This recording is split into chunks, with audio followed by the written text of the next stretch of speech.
Good morning મિત્રો. આજે આપણે તમારી ટેક્સ્ટ બુકની થિયરી મુજબ ધારણ એટલે કે રિટેન્શન અને એની સાથેનો બીજો કનેક્ટેડ ટોપિક છે વ્યુત્ક્રમણ, ધારણ અને રેશમીકરણ. હવે આના વિશેની વાત આજે આપણે શરૂઆત કરીએ એ પહેલા કાલના લેક્ચરની અંદર જે રિવિઝન કરવા જેવી વાતો હતી એ જોઈએ તો આપણે કાલે શું ભણ્યા હતા? કિરાલિટી ભણ્યા હતા. તો કિરાલિટીની અંદર કિરાલની ડેફિનેશન શું હતી કે જે વસ્તુઓ પોતાના પ્રતિબિંબ પર અધ્યારોપિત થઈ શકતી નથી, ઇટ મીન્સ એ કિરાલ છે, ગુણધર્મને કિરાલિટી કહેવાય.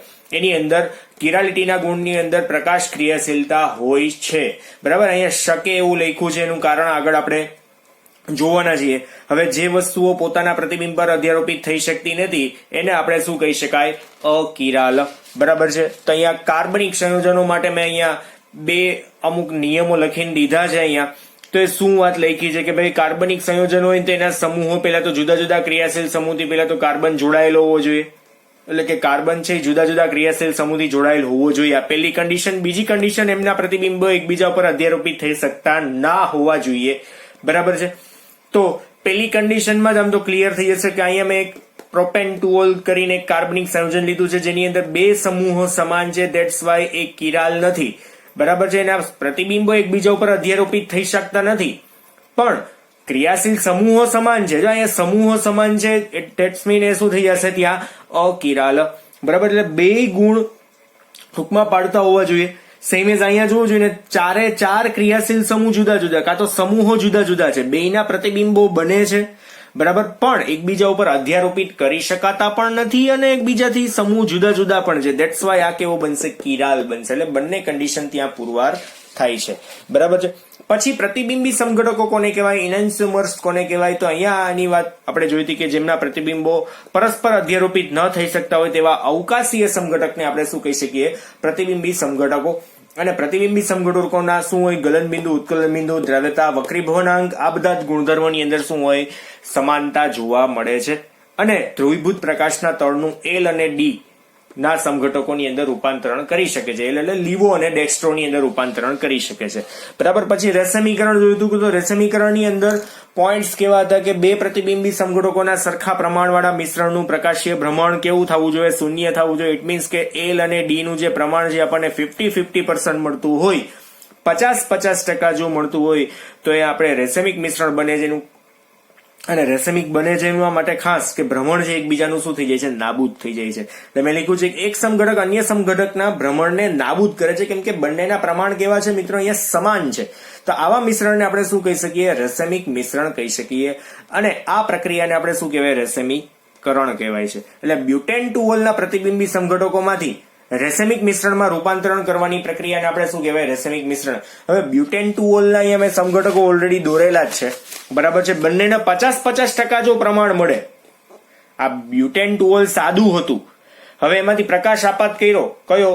પીપીએલ, પ્લેન પોલરાઇઝ લાઇટ, સમતલીય ધ્રુવીભૂત પ્રકાશ આમાંથી આપાત કર્યો તો આપણને બે પ્રમાણ મળ્યા અને બંનેના પ્રમાણ 50-50% છે, ડી અને એલ ના. તો એને રેશમિક મિશ્રણ કહેવાય. બરાબર છે. બાકી એનાન્સ્યુમર તો થવાના જ છે. એટલે એનાન્સ્યુમર અને રેશમીકરણની અંદર મેં તમને એક લાઈન પણ લખાવી હતી, કદાચ તમને લોકોને યાદ હશે. એને આપણે રિવિઝન કરતા નથી, એના માટે તમારે પાછળનો લેક્ચર બીજી વાર જોઈ લેવો. બરાબર છે. દેન આફ્ટર આપણે જોયું પ્રત્યેક જોડી માટે અહીંયા ટૂંકમાં એક સાદું એક એક્ઝામ્પલ હતું. કિરાલ છે કે અકિરાલ ઓળખવાના હતા. તો દરેકની અંદર સિમ્પલ હતું કે તમારે અસમિત કાર્બન ગોતવાનો હતો. કિરાલ કાર્બન છે તો એ કિરાલિટી દર્શાવે છે, કિરાલ નથી તો કિરાલિટી દર્શાવતા નથી. એટલે કે સમૂહો જે જોડાયેલા છે જુદા જુદા છે તો કિરાલ છે, બે સરખા સમૂહ આવી ગયા તો અકિરાલ. જુદા જુદા છે તો અહીં કિરાલ. જો અહીંયા બે સમાન છે તો અકિરાલ, મેં લખેલા જ છે. બે સમાન સમૂહ તો અહીંયા અકિરાલ, ચારે ચાર જુદા જુદા તો કિરાલ. ત્રણ એક્ઝામ્પલ નું સોલ્યુશન સિમ્પલી થઈ ગયું. હવે જે છે એ ધારણ, આની અંદર બહુ સિમ્પલ ડેફિનેશન થી શરૂઆત કરીએ અને આવડી જાય એવું છે. એક્ઝામ્પલ જોશું એટલે બહુ સિમ્પલી તમને લોકોને સમજાઈ જાય એવું પણ છે એક્ઝામ્પલ. તો જોઈએ સૌથી પહેલા તો ડેફિનેશન જોઈએ, આની વ્યાખ્યા કે રાસાયણિક પ્રક્રિયા દરમિયાન એક સમમિત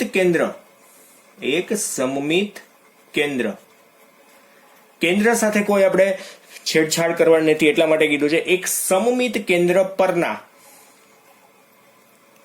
બંધોની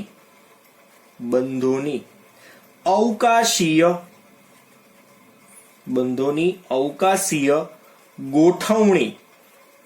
આ સ્ટીરિયો કેમેસ્ટ્રી છે તો ગોઠવણી કેવી આવશે? બધી અવકાશીય. અવકાશીય ગોઠવણીની સંપૂર્ણતા સચવાઈ રહે છે. સચવાઈ રહે છે તેને શું કહેવાય? વિન્યાસનું ધારણ. વિન્યાસનું ધારણ કહે છે. ઇટ મીન્સ કે કાર્બન સાથે જે ચાર બંધ છે એ પ્રક્રિયા દરમિયાન એઝ ઇટ ઇઝ રહેશે, છતાંય પ્રક્રિયા થઈ જાય છે. તો કેવી પ્રક્રિયા થાય છે પહેલા તો એ જોઈએ. તો સૌથી પહેલા હું તમને એક્ઝામ્પલ જણાવી દઉં કે એક્ઝામ્પલ શું છે. અહીંયા દાખલા તરીકે આપણી પાસે એક કાર્બન છે, એની સાથે દાખલા તરીકે અહીંયા એક CH3 જોડાયેલો છે, અહીંયા હાઇડ્રોજન છે, અહીંયા CH2 અને CH3 છે, બરાબર. અને આ બાજુ કોણ છે? CH2. હવે આની સાથે કોણ જોડાયેલો છે? દાખલા તરીકે OH જોડાયેલો છે. કોણ છે? OH. નામ શું બનશે અહીંયા? બીજા સ્થાન ઉપર કોણ છે? મિથાઇલ. તો 2 મિથાઇલ. પછી શું આવશે? 4 કાર્બન છે તો બ્યુટેન. શું આવશે? 1 ઓલ. બરાબર. હવે આની પ્રક્રિયા આપણે કોની સાથે કરીએ છીએ? દાખલા તરીકે આપણે પ્રક્રિયા જે કરીએ છીએ કોની સાથે કરવાના છે? HCl સાથે. HCl સાથે કરીએ. સમજી લો કે ડેલ્ટા તાપમાન આપીએ છીએ. તો આની અંદર શું થશે મિત્રો? આ OH અને આ H છૂટા પડશે, બરાબર. તો બાકીનું બધું કેવી રીતના રહેશે? તો આ એઝ ઇટ ઇઝ. જો અહીંયા H, C, CH3, CH2 અને CH3 એઝ ઇટ ઇઝ. જેવું પ્રક્રિયકમાં તો એવું ને એવું જ આપણે દોરીએ છીએ. CH2 શું કામ એને દોરીએ છીએ? તો હમણાં તમને અહીંયા લખેલું છે એ ખબર પડવી જોઈએ. CH2 અહીંયા કોણ આવી જશે? Cl. જો H અને OH છૂટા પડી ગયા તો અહીંયા કોણ આવશે? Cl આવશે. વત્તા આપણે લખી નાખીએ H2O. બરાબર છે. આનું નામ શું થાય? પેલાની જેમ જ થશે ને. 1 ક્લોરો 2 મિથાઇલ અને પાછળથી શું આવશે? બ્યુટેન. 1 chloro 2 methyl butane. પણ હવે જે આની અંદર ડિફરન્સ છે ને એ ખાસ એક જોવાનો છે આમાં કે ભાઈ એકનું પરિભ્રમણ જો પોઝિટિવ સાઈડ હોય, દાખલા તરીકે આનું નેગેટિવ સાઈડ છે, બરાબર. તો આનું પરિભ્રમણ મિત્રો કેવું આવશે? Positive side. ઇટ મીન્સ કે આ લીવો છે તો આ કેવું હશે? ડેક્સ્ટ્રો હશે, બરાબર છે. અહીંયા જોવાનું શું હતું કે આ જે કાર્બન છે એની સાથે બંધની ગોઠવણી કેવી છે? ચોક્કસ છે. એટલા માટે લખ્યું છે કે રાસાયણિક પ્રક્રિયા દરમિયાન એક સમમિત કેન્દ્ર, એટલે કયું? આ કાર્બન. આ સમમિત કેન્દ્ર છે. કાયરાલ કાર્બન કાં તો કાયરાલ સેન્ટર એને એવું કહી શકીએ, બરાબર. Chiral centre. તો સમમિત કેન્દ્ર પરના બંધોની અવકાશીય ગોઠવણીની સંપૂર્ણતા સચવાઈ રહે છે. તો આ અવકાશીય ગોઠવણીની સંપૂર્ણતા તો સચવાઈ રહી. ખાલી શું થયું અહીંયા?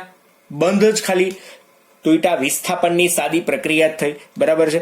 તો આ અવકાશીય ગોઠવણીની સંપૂર્ણતા સચવાઈ રહી ગઈ, પણ તેના વિન્યાસને આને શું કહેવાય? ટૂંકમાં ધારણ કહેવાય. ટૂંકમાં આ પ્રક્રિયાને આપણે શું કહી શકીએ મિત્રો? ધારણ. માઇનસમાંથી પ્લસ થાય છે, બીજું કાંઈ જ નથી. તો આના વિશે વધારાની આગળ વાત લખીએ તો જો કોઈ પ્રક્રિયા દરમિયાન અવકાશીય કેન્દ્રના બંધ તૂટી જાય તો, ના તૂટે તો, એટલે અહીંયા આપણે થોડીક લાઈન લખી નાખીએ. જો કોઈ પ્રક્રિયા દરમિયાન અવકાશીય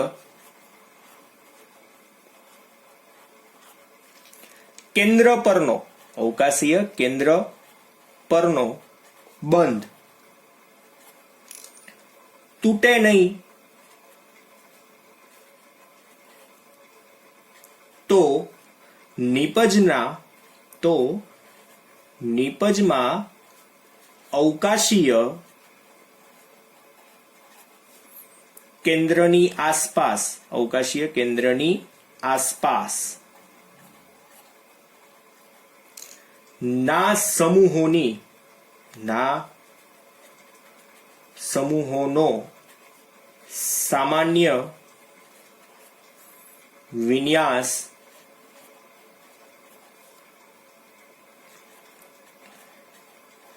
એવો જ હશે જેવો પ્રક્રિયકમાં હોય છે, જેવો પ્રક્રિયકમાં હોય છે. જો કોઈ પ્રક્રિયા દરમિયાન અવકાશીય કેન્દ્ર પરનો બંધ તૂટે જ નહીં તો નિપજના અવકાશીય કેન્દ્રની આસપાસના સમૂહોનો વિન્યાસ પણ કેવો રહી જાય, જેવો પ્રક્રિયકમાં હોય એવો ને એવો જ રહી જાય. ટૂંકમાં અહીંયા શું કહેવા માંગે છે કે આ પ્રક્રિયા દરમિયાન આ અવકાશીય કેન્દ્ર પરનો કોઈ બંધ તૂટ્યો નથી. બંધ ક્યાંથી તૂટ્યો છે? આગળથી બંધ તૂટ્યો છે. અહીંયા જે અવકાશીય કેન્દ્ર જે હતું, કિરાલ કાર્બન હતો, એ કાર્બન સાથેનો કોઈ બંધ તૂટ્યો નથી. તો સમમિતિ કેવી રહેશે? આણ્વીય સમમિતિ જળવાઈ રહે છે, સંપૂર્ણતા સચવાઈ રહે છે. તો આવી પ્રક્રિયાને આપણે વિન્યાસનું ધારણ કહી શકીએ ખરી. બરાબર છે. હજુ આની અંદર થોડુંક ઉમેરીએ તો શું કહી શકાશે કે પ્રક્રિયક અને નિપજના સંમિત કેન્દ્રના વિન્યાસ અહીં પ્રક્રિયક અને નિપજના સમમિત કેન્દ્રના વિન્યાસ કેવા છે? સમાન છે. પરંતુ નિપજોના પ્રકાશીય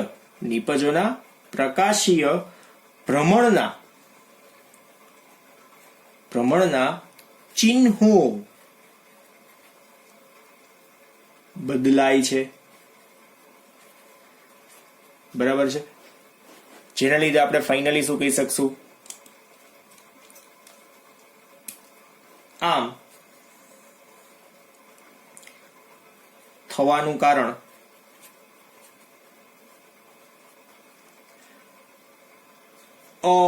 અસમમિત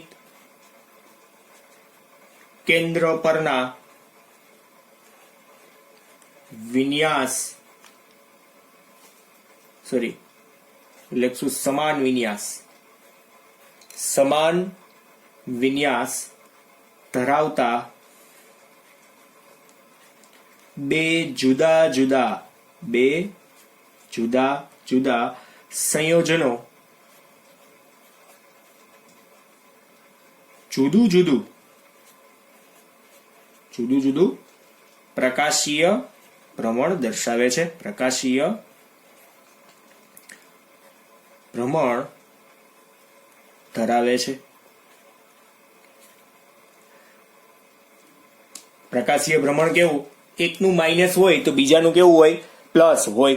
બરાબર છે. એટલે તમે અહીંયા જો પોઝિટિવ લખ્યું તો અહીંયા પાછળ શું આવે? નેગેટિવ. આ કલર જુદા રાખવાનું રીઝન એ જ માત્ર છે કે આ જે અહીંયા જે આપણે અસમિત કેન્દ્ર લખ્યું છે ને એના બદલે આપણે શું લખી નાખીએ? સમમિત કેન્દ્ર.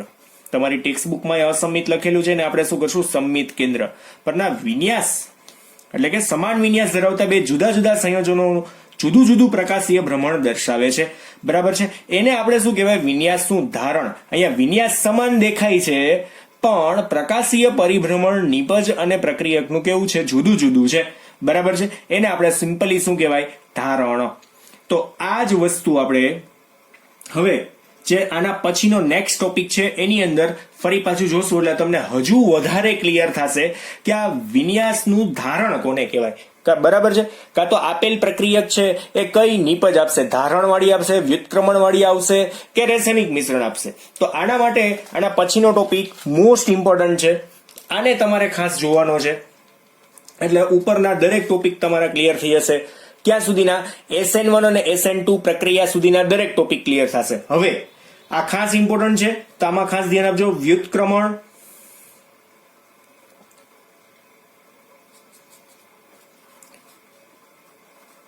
વ્યુત્ક્રમણ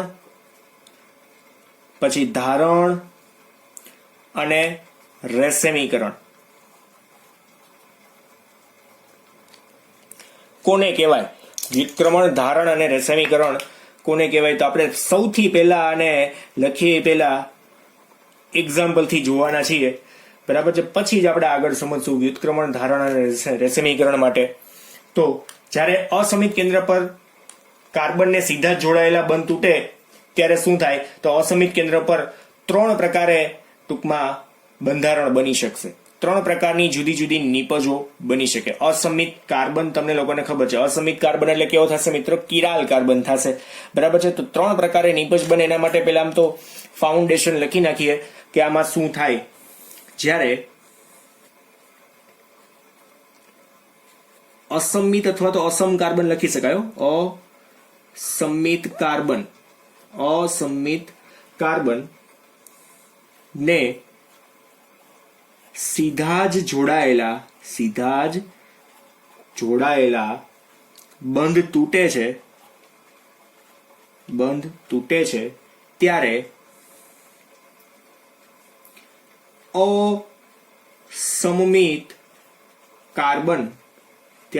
અસમમિત કાર્બન પરમાણુ પર કોઈ પ્રક્રિયાના 3 પ્રકારના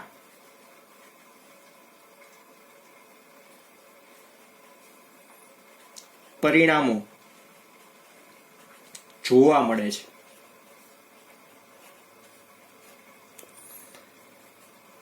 ફોર એક્ઝામ્પલ આપણે એ પ્રક્રિયા જ લખી નાખીએ એટલે ક્લિયર થઈ જાય. ધ્યાન આપજો, તમારી ટેક્સ્ટ બુકની જેમ આપણે એને 3D માં તો નથી દોરતા, પણ હું એક્ઝેક્ટલી આમાં દોરીને બતાવું છું, ખાસ ધ્યાન આપજો.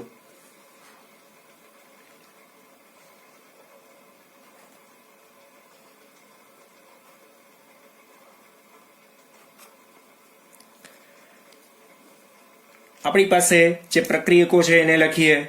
આની અંદર તો સૌથી પહેલા અહીંયા દાખલા તરીકે C2H5 છે.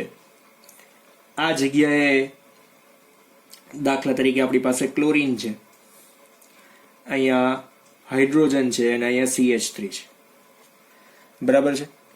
હવે આ એક પ્રક્રિયક છે ને, એની ઉપર આપણે ખાસ નજર રાખવાની છે. કયો પ્રક્રિયક જોજો, અહીંયા ધ્યાન આપજો. ક્લોરીન જે છે આની ઉપર તમારે નજર રાખવાની છે. બરાબર. જુદી જુદી 3 નિપજો આપણે અહીંયા ચર્ચામાં કરવા લેવાના છીએ. તો જુદી જુદી 3 નિપજોમાં આપણે એકને આપણે એ પ્રક્રિયા કહી દઈએ, આ એ પ્રક્રિયા થશે. આ જે પ્રક્રિયા છે એને આપણે બી કહી દઈએ, અને આ જે પ્રક્રિયા છે એને આપણે શું કહેશું મિત્રો? સી પ્રક્રિયા છે એવું કહી દઈએ. બરાબર છે. આનું નામ તમને લોકોને ખ્યાલ છે, 2-ક્લોરોબ્યુટેન. બરાબર છે. 2-ક્લોરો શું થશે ત્યાં? બ્યુટેન. સમજાય છે? તો તમને આવડે જ છે નામ, તો ધ્યાન આપજો. હવે અહીંયા કે સૌથી પહેલા આપણે પ્રક્રિયા કરીએ છીએ OH માઇનસ સાથે. દાખલા તરીકે અહીંયા પ્રક્રિયા થઈ છે OH માઇનસ સાથે.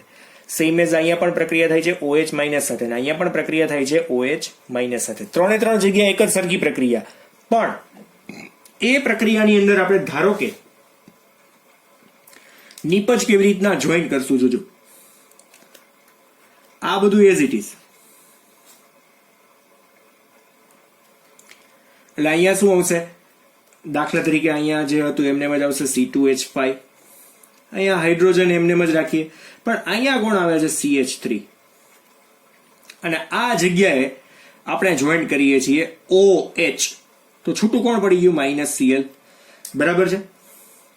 અને આની ઉપર હું અહીંયા રાઉન્ડ કરી દઉં છું. જોજો અહીંયા તમને વિન્યાસ જે છે એ વિરુદ્ધ દિશાની અંદર જોઈન્ટ થયું દેખાય છે તમને એક્ઝેક્ટલી. એક તો આ અસમિત કેન્દ્ર છે. પેલા તો જોજો, અસમિત કાર્બન છે એટલે કે અસમ કાર્બન, કિરાલ કાર્બન છે, જેની 4 સંયોજકતા જુદી જુદી છે. એમાં જો કોઈ એક કેન્દ્રાનુરાગી પ્રક્રિયા આપણે પ્રક્રિયા કરાવશું તો એ કઈ પોસિબિલિટી જોડાઈ શકે.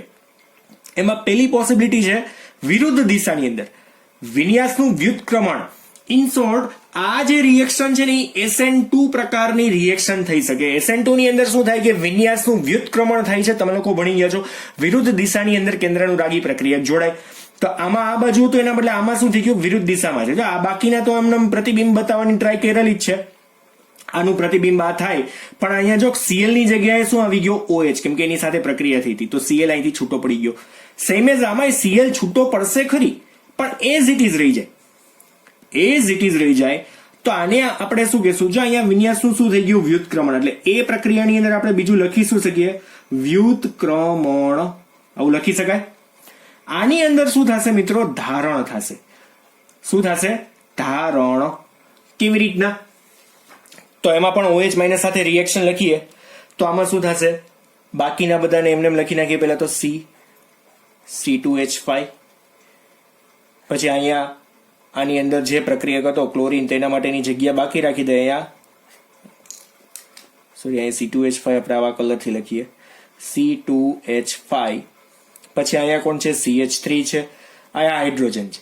પણ અહીંયા Cl ની જગ્યાએ કોણ આવશે? OH. જો દિશા સેમ જ છે, OH ની દિશા જે છે એ કેવી રહેશે? ત્યાં સેમ જ. આપણે OH ને HO થી દર્શાવી દઈએ. કેવી રીતના? HO. કેમ કે ઓક્સિજન કનેક્ટેડ હોય ને, આ તો સિમ્પલ છે. આ રીતના આપણે દર્શાવી તો વધારે થોડુંક સારું લાગે, બીજું કઈ જ નથી. તો અહીંયા OH કઈ દિશામાં કનેક્ટ થયો?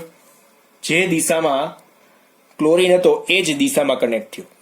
જે આપણે હમણાં ધારણની થિયરીમાં ભણ્યા કે ભાઈ કોઈ એક પ્રક્રિયક ની અંદર આ જે સંમિત કેન્દ્ર જે છે એની ગોઠવણી તો જળવાઈ રહે છે, પણ એની સાથે જોડાયેલો જે સમૂહ જે છે ખાલી જો એની દિશા બદલા વગર, ટૂંકમાં આની અંદર વિન્યાસ ખાલી પરિભ્રમિત થાય.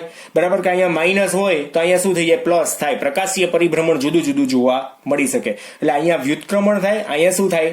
ધારણ. કેમ કે એક OH જોઈન્ટ થયો છે. આમાં ક્લોરીન છૂટો પડ્યો તો એનાથી વિરુદ્ધ દિશામાં થઈ શક્યો. ઇટ મીન્સ કે બે જુદી જુદી પોસિબિલિટી થઈ ગઈ.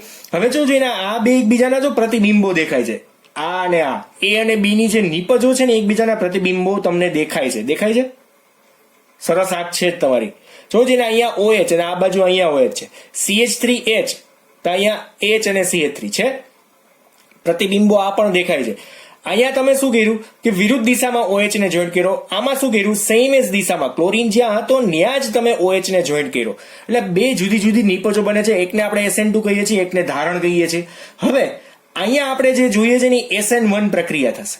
આમાં શું બનશે અહીંયા મિત્રો? SN1 પ્રક્રિયા. તો SN1 પ્રક્રિયામાં શું થાય? તો કંઈક જુદી જુદી બે નિપજો બનવાની સંભાવના છે આપણી પાસે. સંભાવના બે નિપજોની છે. ધેટ્સ વાય આપણે અહીંયા થોડુંક કન્જક્ટેડ સ્પેસમાં લખશું, નાની જગ્યામાં લખશું. તમારી આંખો બહુ વ્યવસ્થિત તમે અહીંયા ઓપન રાખજો. એટલે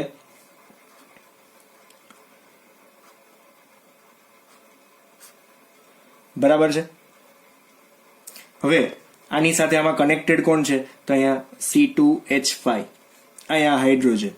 બરાબર. અને અહીંયા આપણી પાસે દાખલા તરીકે CH3 છે. અને અહીંયા કોણ છે? તો કે ભાઈ OH આવ્યો. અહીંયા પણ કોણ આવ્યો? OH આવ્યો. અહીંયા H, CH3 અને C2H5. કાલ્પનિક મિરર આપણે દોરીએ તો કેવો હશે? કાલ્પનિક આ રીતના મિરર છે. ઇફ જો આ પણ 50% છે અને આ પણ 50% છે, સોરી 5% નહીં, 50%. બરાબર. બંને 50-50% છે તો આને આપણે શું કહી શકીએ? રેસેમિક મિશ્રણ. અને એવું ક્યાં થઈ શકે? SN1 પ્રક્રિયાની અંદર. SN1 પ્રક્રિયામાં શું કામ એને થઈ શકે? તો SN1 પ્રક્રિયા દરમિયાન શું થાય મિત્રો? ક્લોરીન આખો છૂટો પડી જાય ને ત્યારે આ કાર્બ કેટાઇન એકલો વધે છે. કાર્બ કેટાઇન એકલો વધે ને એટલે OH છે ને ડાબી અને જમણી બંને બાજુથી જોડાઈ શકે એવું આપણે SN1 પ્રક્રિયામાં ભણ્યા હતા. બરાબર. બંને દિશામાં જોડાઈ શકે અને બંને જગ્યાએ જો જોડાય અને 50-50% જો નિપજ મળી તો એને આપણે શું કહી શકીએ? રેસેમિક મિશ્રણ. એટલે કે SN1 પ્રક્રિયા છે એ રેસેમિક મિશ્રણ આપી શકે. SN2 પ્રક્રિયા છે વ્યુત્ક્રમણ આપશે વિન્યાસનું. અને આ જે સાદી પ્રક્રિયા જે હતી જેમાં વિન્યાસ ક્યાંય બદલો નથી, ખાલી પ્રકાશીય પરિભ્રમણ બદલે છે, એને આપણે શું કહેવાય? ધારણ. વિન્યાસ બદલો નથી, ખાલી પરિભ્રમણ બદલે છે. અહીંયા માઇનસ નામમાં હોય તો અહીંયા પ્લસ થઈ જાય, અહીંયા પ્લસ હોય તો અહીંયા માઇનસ હોય. બહુ સિમ્પલ. આમાં તો પ્લસ માઇનસ નું મિશ્રણ બને. D અને L નું મિશ્રણ બનતું હોય, કાં તો પ્લસ અને માઇનસ નું મિશ્રણ બનતું હોય તો એને આપણે શું કહી શકીએ? વિન્યાસનું રેસેમીકરણ થયું. ટૂંકમાં રેસેમિક મિશ્રણ બને છે. બરાબર. હવે અહીંયા જો ભેગું થઈ ગયું છે, તમે 1 by 1 વિડીયો જોતા તમે છે ને નોટ ડાઉન કરી નાખજો એટલે તમને થોડીક વધારે ખબર પડે. એટલે હવે આપણે કન્ક્લુઝન બાજુ જઈએ કે આની અંદર શું થાય છે. બરાબર. સામાન્યતઃ રિએક્શનની અંદર શું જોવા મળે છે તો આપણે 1 by 1 એક સ્ટેપ લખતા જઈએ. તો સૌથી પહેલા શું લખશું? પ્રક્રિયા A માં શું થશે? અહીંયા વિન્યાસનું શું થવા મળે છે? પ્રક્રિયા એ ની અંદર વિન્યાસનું શું તમને જોવા મળશે? વ્યુત્ક્રમણ. બરાબર છે? વિન્યાસનું વ્યુત્ક્રમણ જોવા મળે છે. વ્યુત્ક્રમણ જોવા મળે છે. એટલે કે તે SN2 પ્રક્રિયાને અનુસરે છે. સમજાય છે? SN2 પ્રક્રિયાને અનુસરે છે. અને તમને અહીંયા શું જોવા મળશે? પ્રક્રિયા એ જે છે એની અંદર શું જોવા મળ્યું તમને લોકોને? આપણે જો ટેક્સ્ટ બુક કરતા જુદા જઈએ છીએ, એટલે ટેક્સ્ટ બુકમાં જોતા નહીં. બરાબર? કેમ કે આપણે આપણી રીતે પ્રક્રિયા પણ લખી છે, એટલે ટેક્સ્ટ બુકમાં જરાય જોવાની જરૂર નથી. એટલે અહીંયા શું થયું? SN2 પ્રક્રિયાને અનુસરે છે એવું મેં અહીંયા તમને એક્ઝેક્ટલી લખી દીધું. વિન્યાસનું વ્યુત્ક્રમણ થાય છે. બરાબર છે? કેમ કે વિરુદ્ધ દિશાની અંદર કનેક્ટ થાય છે. આવું તમે જોઈ લીધું. હવે સેમ એજ લખીએ SN1 પ્રક્રિયા માટે, એટલે કે પ્રક્રિયા બી. સોરી, SN1 નહીં, ખાલી પ્રક્રિયા બી. પ્રક્રિયા બી માં શું જોવા મળે છે? વિન્યાસ બદલતો નથી, બદલાતો ન હોય, ફક્ત નિપજ અને પ્રક્રિયકના પ્રકાશીય પરિભ્રમણ બદલાતા હોવાથી તેમાં વિન્યાસનું ધારણ જોવા મળે છે. એટલે કે પ્રક્રિયા બી માં શું થાય છે મિત્રો? વિન્યાસનું ધારણ થાય છે. બરાબર ને? એટલે બીજી પ્રક્રિયા વિન્યાસના ધારણની અંદર આપણે સિમ્પલી આપણે વધારાનું ટૂંકમાં ઉમેરી શક્યા કે આની અંદર શું થાય કે પ્રકાશીય ભ્રમણ બદલાતા હોવાથી માત્ર ને માત્ર પ્લસ અને માઇનસ, નામની અંદર માઇનસ અને પ્લસની સાઇન જ બદલવાની છે. આપણે ધારણ તો ઓલરેડી આખું ભણી ગયા, એટલે આમાં વધારે ડિટેલમાં લખતા નથી. બરાબર છે? અને છેલ્લી પ્રક્રિયા છે પ્રક્રિયા સી. તો આની અંદર આપણે શું ઉમેરશું? સી પ્રક્રિયામાં પ્રક્રિયા સી માં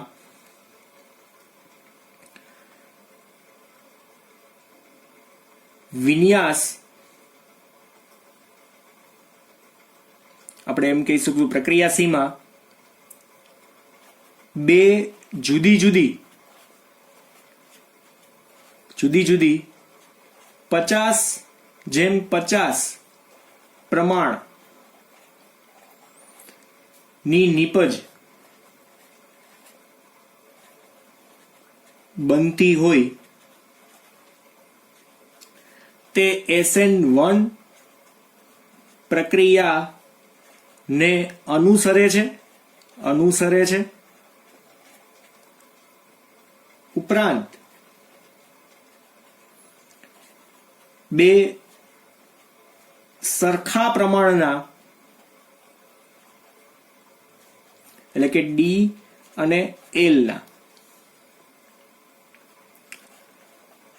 મિશ્રણ ની નિપજ